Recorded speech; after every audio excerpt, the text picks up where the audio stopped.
ومن وصف الله بمعنى من معاني البشر فقد كفر. هذه أحسن عبارة موجودة في العقيدة الطحاوية. لما نقول أحسن عبارة يعني من تأليف المؤلف، أنه ذاكر آيات وذاكر أحاديث للرسول صلى الله عليه وسلم. ومن وصف الله بمعنى من معاني البشر فقد كفر. معاني البشر يعني صفات البشر، وهي كثيرة: الشكل، اللون، الحجم، الحرارة، البرودة، التغير من حال إلى حال، وكل هذا من صفات البشر. القعود، الجلوس، الاستقراء، هذا من صفات البشر. هذا لا يجوز على الله. من وصف الله بصفة من صفات البشر فهذا يكون كافرا لا يكون مسلما. هذا الإمام لما ألف هذه العقيدة هو من السلف الصالح، وهذه العقيدة قال هي عقيدة أهل السنة والجماعة كلهم. وهذه العقيدة تدرس في مشارق الأرض ومغاربها من لما كان المؤلف ألفها لهلا، يعني مضى على وفاته أكثر من 1000 سنة. هلا نحن 1400 وشيء، يعني أكثر من 1100 سنة. فهذا قال هذه العبارة: ومن وصف الله بمعنى من معاني البشر فقد كفر. بعد في عبارة ثانية كثير نحن بنكررها: تعالى عن الحدود والغايات. شو يعني الغايات؟ النهايات. الجسم إذا بتلاحظوا بتطلعوا على الجسم له نهايات، من هالجهة نهاية، من هون نهاية، من هون نهاية. هذه من أوصاف الجسم. لما نقول النهايات، الغايات، النهايات يعني من أوصاف الجسم. والأركان الجوانب، طلع الغرفة إلى جانب من هون، جانب من هون، جانب من هون. كمان هذه من صفات شو؟ الجسم. تعالى عن الحدود والغايات والأركان والأعضاء،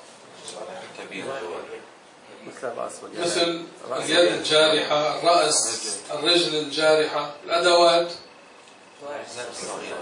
الأجزاء الصغيرة مثل الأسنان واللهات والأضراس. لاحظ هذا من السلف الصالح قبل 1100 سنة وعم بيقول هالتفصيل. بعد 1100 سنة من زمان وشو بدنا نعمل؟ بدنا نقول أكثر، بحاجة أكثر. نحن الآن بحاجة أكثر. قلت لكم سمعت من بعض أهل لبنان يقول عن البول، عن المطر بول الله والعياذ بالله. أنا سمعت بنفسي. هذا اعتقاد، واعتقاد كفر، اعتقاد فاسد. مثل هذا قد ايه بيحتاج من العلم والمراجعة وإصلاح الحال، لأنه هذا الله أعلم شو في جواته، شو معبى جواته. فكيف يخلص من هذا؟ بأن يشرح له، أن يعلم العقيدة الصحيحة. تعالى عن الحدود والغايات والأركان والأعضاء والأدوات. بعدين لا تحويه الجهات الست كسائر المبتدعات. شو هي الجهات الست؟ فوق وتحت، يمين وشمال، أمام وخلف. شو يعني لا تحويه الجهات الست؟ موجود بلا مكان ولا جهة. شو هو المكان يا محمد؟ المكان الفراغ الذي يشغله الحجم، يعني كل شيء بمكان شو بيكون؟ حجم. الله خالق الأحجام، فإذا ليس حجما فإذا لا مكان له. لما نقول الله موجود بلا مكان يعني ليس حجما، هذا معناته. الله كان موجودا قبل المكان، قبل الجهة، فالله ليس حجما. لأن بعض الناس ما بيفهموها، يقول لك كيف موجود وما له مكان؟ فبتقول له أنت من خلق هذا العالم؟ شو بيجاوب؟ الله. هذا العالم عبارة عن شو؟ عبارة عن أحجام وصفات الأحجام. أحجام وصفات الأحجام. هالأحجام الله تعالى جعل لها أماكن، جعل لها جهات تملأ، تأخذ، تشغل حيزا من الفراغ. هو الله الذي خلقها على هذه الصفة، لا يجوز أن يكون مثلها. هو الله سبحانه وتعالى خلقها، فإذا ليس مثلها، فإذا موجود بلا مكان. فكما قبل العقل في حقه أن يكون موجودا قبل خلق الأماكن والجهات بلا مكان ولا جهة، يقبل العقل في حقه أن يكون موجودا بعد خلق الأماكن والجهات بلا مكان ولا جهة. هيك بدكم تقولوها. يعني لما يجي واحد مشبه يقول لك أنت عم بتقول الله موجود بلا مكان، يقول لك نفيت وجوده، شو بتقول له؟ الله هو خالق كل شيء، يعني الله هو خالق الأماكن والجهات، معناه كان موجودا قبلها، قبل أن تكون موجودا.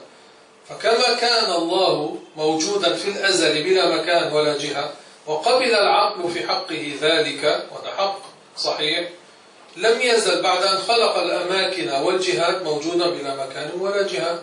يقبل العقل ذلك، وهذا لا يكون نفيا لوجوده. وإلا يقال له على مقتضى كلامك يكون الرسول نافيا لوجود الله، لأن الرسول قال كان الله ولم يكن شيء غيره. الرسول اللي قال هيك، قال كان الله يعني في الأزل ولم يكن شيء غيره، يعني ما كان في مكان ولا جهة ولا عرش ولا سماوات ولا فراغ. مطلوب يتعلموا الناس هالكلام حتى يردوا على المشبهة، حتى ينصروا دين الله ويدافعوا عن عقيدة الأنبياء اللي هي أن الله موجود لا يشبه شيئا من خلقه. هذا مطلوب وهذا مهم وهذا أساس في أمور الدين، أنه واحد يعلم الناس العقيدة التوحيد. وأساس هذا التوحيد أهم شيء في التوحيد تنزيه الله عن مشابهة الخلق. من جملة تنزيه الله عن مشابهة الخلق إثبات أنه موجود بلا مكان ولا جهة. هذا كتير مهم وكتير يعني مش واحد، كتير منهم المشبهة بس يسمعك عم بتقول الله موجود بلا مكان، شو بيقول لك؟ أنت نفيت الله والعياذ بالله. دغري أنت تذكر تقول له الرسول قال كان الله ولم يكن شيء غيره. هذا حديث رواه البخاري والبيهقي وابن جارود وغيره. الرسول لما قال كان الله ولم يكن شيء غيره، كان الله ولم يكن شيء معه، كان الله ولم يكن شيء قبله، معناته كان الله وحده في الأزل، لم يكن سماء ولا أرض ولا خلاء ولا فضاء ولا ملاء ولا عرش ولا كرسي ولا سماوات، ما كان في شيء في الأزل إلا الله سبحانه وتعالى. وكل العوام المسلمين يعني مشهور عندهم سبحان الذي يغير ولا يتغير. الله يغير في خلقه أما هو لا يتغير، كل يوم هو في شأن. شو فسرها الرسول؟ معناتها يغير غيره يعني يغير في الخلق أما هو لا يتغير. فقال الرسول يكشف كربا ويغفر ذنبا ويرفع قوما ويضع آخرين. يعني يقول الرسول أن الله يغير في خلقه كل يوم أما هو لا يتغير. أن بعض الناس يقرؤون القرآن فيضلون. يعني إذا واحد قال لك بعرف واحد حافظ للقرآن لكنه بيعتقد أنه الله له أذن، أو بيعتقد أن الله جالس على العرش، يقول لك بس حافظ القرآن وبيقرأ القرآن كل يوم. شو بتقول له؟ قال الله تعالى يضل به كثيرا ويهدي به كثيرا. شو يعني؟ معناه بعض الناس يقرؤون القرآن يضلون، بعض الناس يقرؤون القرآن يهتدون. مش كل واحد بيقرأ القرآن بيهتدي. في كفار معلنين حافظين القرآن، حافظينه كله. في كتير مسلمين ما هم حافظين القرآن. في كفار من المعلنين يحفظون القرآن. هل استفادوا منه من حفظهم له؟ لا، ما استفادوا شيئا من حفظهم للقرآن. الذي يستفيد من فتح الله قلبه، من نور الله قلبه. لأنه في ناس بيقول لك طب هذا حافظ القرآن أو بيقرأ القرآن أو إمام جامع. قال الله تعالى هدى للمتقين عن القرآن الكريم. هدى لمين؟ للمتقين. وبعض الناس يقرؤونه لا يهتدون، يضلون، بيفكروا أن هذه الآية معناتها هيك، يفسرونها على غير وجهها فيضلون والعياذ بالله. نهلل مع بعض.